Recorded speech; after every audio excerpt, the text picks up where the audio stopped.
Good morning and welcome to the 7th day of our STAMP Workshop 2021. My name is Michael Schmid. I'm a third-year PhD student here in the group for System Safety and Cybersecurity, and I'm very excited to introduce you to one of our most exciting projects today. Many of us have already been exposed to machine learning, even in our daily lives.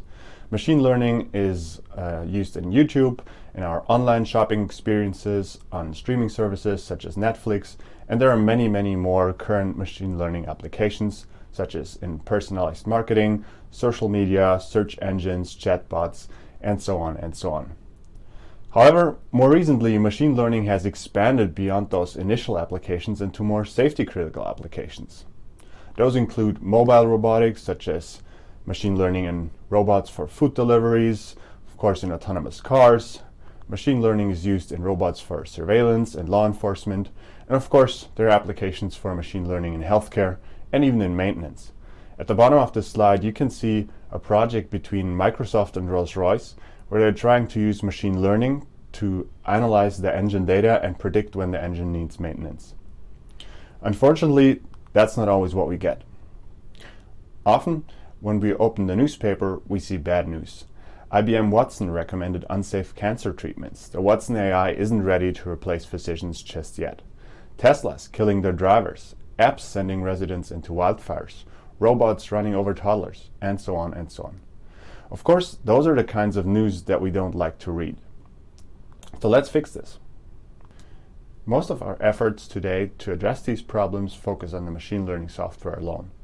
And so many of the recommendations that we usually derive to address those problems center around experience-based tips and tricks, such as change the hyperparameters that you use to train the machine learning model, improve the data quality for the training, or try some other tip or trick that we can come up with to prevent unsafe behavior in the machine learning software.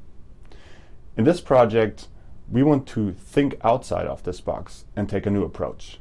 The focus of this new approach is that we don't focus on the machine learning software alone, but on the learning process when we build machine learning software. When we build machine learning software, we often have an engineering team that makes some kind of design decision about how we build the software.